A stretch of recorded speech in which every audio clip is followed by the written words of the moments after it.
珠海地專業為你，咁歡迎收睇我哋營圖傳真機啊！咁今期就係我哋衣食住行嘅住宅篇啦。咁我哋嚟到我哋斗門區嘅一個乾堡鎮嘅湖山春曉呢個樓盤啦。咁其實喺網上啦，我就聽到好多嘅觀眾朋友話呢個樓盤係遠啊，但係又好平啊。咁今日 Jaden 過嚟就幫你實測下。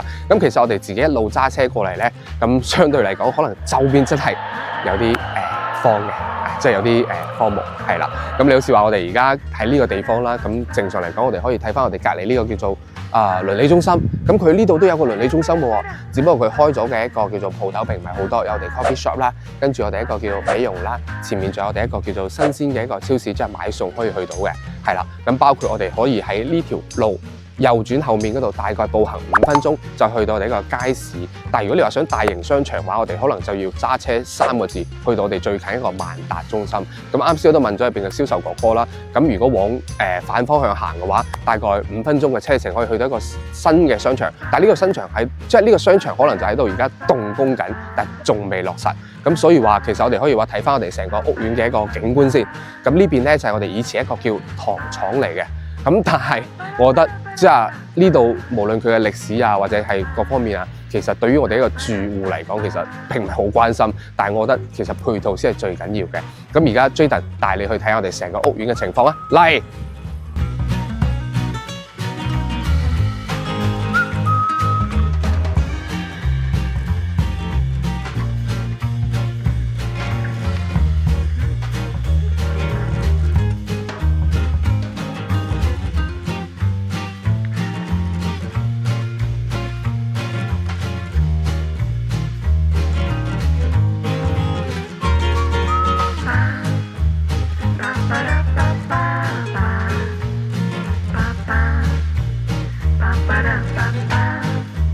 咁我哋而家嚟到我哋銷售中心啦，我哋啱先喺度開頭嘅位置咧，係喺我哋呢個叫做商業中心嘅前面嘅公園呢度嘅。咁而家我哋嚟咗我哋呢個叫售樓部入邊啦。咁我哋一共成個樓盤係分3期做開發嘅。咁我哋嘅鄰里中心同埋商業咧係我哋1期，咁2期咧係喺我哋呢邊，咁已經全部售罄晒㗎啦。咁跟住前面仲有我哋嘅一個幼稚園。咁3期而家我哋再售嘅單位咧就係我哋10座嗰邊。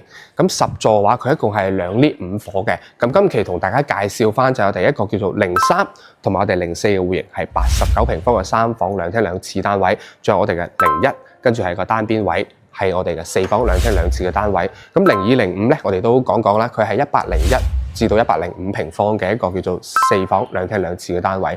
咁而家我哋呢個樓盤啦，佢03、04嘅話，佢望翻出嚟嘅景觀咧，就係我哋而家一個比較空曠。咁呢個前面係冇遮擋，係望翻我哋嘅田園景嘅。咁如果係01嘅話，佢個露台望翻出嚟呢邊咧，係我哋一個內園景，同埋我哋嘅一個對面嘅一個叫做2座，同埋我哋嘅4座1座係啦。咁跟住後尾餐廳位呢邊可以望翻我哋出嚟一個山景。咁而家同大家上我哋示範單位睇睇，我哋嘅示範單位就係喺我哋4座同埋3座呢度嘅，因為佢10座呢度而家全部做緊裝修，係準備做我哋一個交付俾大家噶啦。我哋而家嚟到4座示範單位啦，呢個係89平嘅3房2廁。咁呢個門咧，睇翻佢嘅一個厚度都比較實淨嘅，係一個防火門嚟嘅。咁佢個智能鎖咧就用翻我哋 Sakura 嘅品牌。係啦，咁因為佢成座樓咧就冇做到一個交樓標準，咁我同大家去講先。咁我哋廚房呢個位咧入到嚟，其實一個 U 型廚房喺89平嚟講做到一個咁大廚房，實用率係比較高嘅。咁到時交樓咧，呢度係會有個趟門喺度，咁跟住呢邊咧係封翻埲牆嘅。咁如果大家想做一個 open kitchen， 其實都可以好似佢咁樣設計。咁但係我哋呢度係我哋一個叫做櫃係會做到嚟呢度。咁呢個咧係預留咗個冰箱位俾你放㗎。咁我哋成個廚房，我就覺得係比較實用嘅。咁加上佢交樓標準嘅3件套咧，係用翻方太，咁可能佢啲用料咧係真係相對嚟講比較正。雖然話呢個樓盤係離我哋一個市區遠少少，但係佢交樓都唔會話差。咁好似係呢排嘅一個鞋櫃啦。佢到時係冇嘅，係會有個凹位俾你做翻鞋櫃。咁呢度亦都有我哋一個叫餐邊位嘅一個凹位，但係大家去睇翻我哋嘅戶型圖就睇到啦。咁呢個餐廳咧，相對嚟講係會細咗啲，因為如果你放圓台嘅話，可能你個過渡位咧就會窄咗啲啦，係啦，因為佢呢度係我哋一個餐邊櫃嘅位，佢係有埲牆喺度嚇。咁我哋嚟翻客廳啦，咁佢呢度係將呢間房打咗，做成我哋一個叫做橫廳嘅一個小橫廳嘅設計。咁到時呢度係會有我哋一條梁喺度封翻我哋一個房間，即係我哋嘅3房。咁其實佢成個廳嘅開間咧係有3.4米，咁但係佢呢個戶型嗰個特別之處就係佢走廊，因為好似話我哋走廊，我哋呢個叫做露台嘅走廊，正常89嘅話係好少話會做到連埋我哋呢間房嘅。咁我哋一個距離感嘅話，大概我哋呢度係會有我哋一個叫做5米啊。咁跟住後尾嘅話，正常你好似話我哋睇893房咧，個露台最多係咁大，到我呢個位置，但係佢呢度將成個露台拉長咗，連埋我哋一個叫房間，係啊。咁到時如果你話你想封翻將個房間做大嘅話，你可以喺呢度封翻佢，做翻我哋一個房間，留翻呢個露台都冇問題。咁到時我哋10座賣嘅單位咧，望出去嘅話，就係望翻我哋嗰邊嘅一個河景，係啦，嗰度係啦，嗰度有個河景，因為我哋10座喺後面噶嘛，咁因為而家我哋4座示範單位，可能就望到我哋前面嘅5、6座啦。咁我哋嚟翻我哋洗手間睇睇先啦。洗手間嘅話，佢呢個洗手間，我覺得佢89都係一個比較實用啦。你可以睇翻佢一個坐廁位放呢度。咁其實你呢邊除咗我哋一個盤之外，其他嘅可能樓盤咧，佢呢度係空咗嘅，就等於係個坐廁咁樣擺，但係佢可以將佢縮晒喺呢度。將佢呢度做埋我哋一個平時一個好似話摺衫啊，或者放我哋啲嘢嘅一個地方。咁佢沖涼呢個位咧，對比翻其他嘅戶型嚟講，佢真係好實用。係啊，因為佢大概嘅話，其他89個戶型，佢最多去到我呢個鞋呢個位嘅啫。但係佢加闊咗咁多，等於係你沖涼嘅時候可以話後啲前啲都冇問題。咁呢個空間咁，我覺得係好實用。咁再睇翻我哋呢個叫做客房先。咁呢個客房咧，佢就用咗我哋一個飄窗台。做咗個榻榻米嘅形式，咁就可能話做唔到3邊落床，可能就單邊啦。但係呢個做兒童房嚟講係唔錯㗎。咁佢好似我哋啲燈啊，呢啲全部都係一個交流標準，大部冷氣就冇嘅。咁到時我哋全新嘅牆都係做翻我哋一個叫做乳膠漆。咁睇翻主人房先。主人房嘅話，佢嘅套廁咧就可以話都同我哋啱先個公共衛生間係一樣嘅，係啦。咁佢個空間感都係比較大。而且我哋沖涼呢個位咧，去睇翻下，我仲可以行幾步，向前向後咁樣，係咁睇翻我哋房間休息區嘅地方。休息區嘅地方，佢呢度就有個位可以俾你做翻我哋成排一個衣櫃。咁跟住佢呢個房間就大啦，1.8米，床放咗喺度，3邊落床，而且佢一個飄窗台咧，可以去到一個270度。因為我哋上次有睇過一個錦繡花城啦，同埋天璽係做270度嘅話，基本上係大面積。但係佢89可以做到一個叫做主人房一個270度嘅話，其實景觀性嚟講係唔錯嘅，係啦。咁我哋到時嘅話，佢呢個位置10棟望翻出去都可以望到我哋一個河景。係，咁我哋而家去睇翻我哋一個大少少嘅99平嘅4房2廳2廁啊！我哋而家嚟到我哋99平嘅4房2廁單位啦。咁佢呢個戶型咧，我就覺得佢有個好處就係佢開咗門之後，唔係正對我哋嘅餐廳或者係客廳，係啦。咁佢入到嚟呢度之後咧，佢係有我哋一個叫做房間嘅，只不過佢係做咗我哋一個叫做書房加一個叫做1.2米床嘅一種格式。咁平時好似話你喺度辦公或者想休息都可以嘅。咁其實呢間房我就覺得作為客房嚟講，其實都唔錯。咁佢呢個位咧，個鞋櫃咧係有個凹位，都可以大家去做翻個鞋櫃。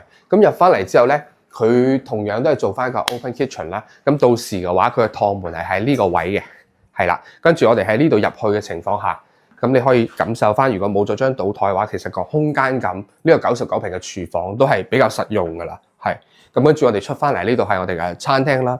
咁就我覺得餐廳個位咧，其實餐邊櫃係真係做闊咗嘅。咁正常嚟講係做到呢個位嘅話，我哋嘅餐廳呢邊仲可以多大概15公分一個空間，咁佢會顯得個餐廳大啲。咁最主要呢個戶型咧係可以做到我哋南北通嘅。咁你可以睇翻我哋呢個客廳嘅開間咧係有4米一個叫4.5米咁上下，所以話佢99平有個好處就係佢大啲。咁我哋睇翻佢露台先。佢露台位一樣，佢係做咗一個叫長形嘅，可以連接翻我哋呢個叫長輩房，係咁跟住後尾我哋可以喺呢邊入翻去，相對嚟講佢嘅露台都比較大。咁因為你好多嘅一個香港同埋澳門嘅觀眾朋友，其實之前跟 Jayden 睇個樓都中意話呢種係長露台嘅形式。咁咪入翻嚟呢邊係做咗3間房咧，睇翻我哋呢間叫做客房先。咁客房嘅話，呢度係放1.5米床。咁正常嚟講，你放1.8米其實都唔會話夾嘅。咁跟住呢度做翻個衣櫃。咁你嗰邊其實個床頭櫃咧，其實講真就，我覺得係有啲多餘，因為我自己係好少用到呢樣嘢嘅。咁呢個公共洗手間咧，佢係做咗一個3段式，但係我睇翻呢個洗手間就冇89嗰隻大嘅，大家可以感受到啊。其實我大概就2個3個人嘅身位，啱先嗰度洗手間咧係差唔多4、5個人嘅身位，但係佢呢度有個就係呢個飄窗台送咗俾我哋，咁佢呢度可以做壁龕放翻我哋啲嘢，係啦，咁各有各好處啦。但係我就中意89啊，會大啲舒服啲。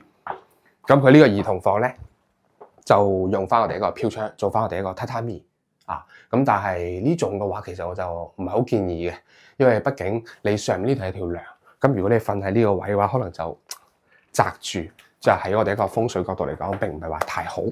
咁我哋入翻主人房睇睇先。主人房嘅話，佢嘅優勢就可能多咗。對於89嚟講，佢啱先本身呢度衣櫃嘛，佢就可能多咗個梳妝台。咁但係其實佢呢個270度嘅窗同埋個我哋放埋專人床嘅空間感其實差唔多。所以話99呢個，再睇埋個洗手間先。嗱，正常嚟講，佢洗手間係咁樣噶嘛，係咪？放個馬桶，跟住後尾我哋呢度係一個洗面嘅盤，咁跟住入到呢度沖涼。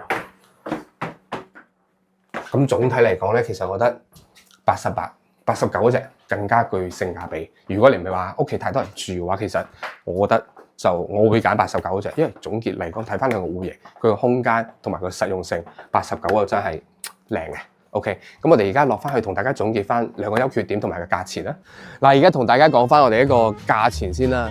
咁89平嗰隻咧就係總價73萬嘅，咁首期咧佢呢度可以做到5萬蚊，跟住月供咧就2800。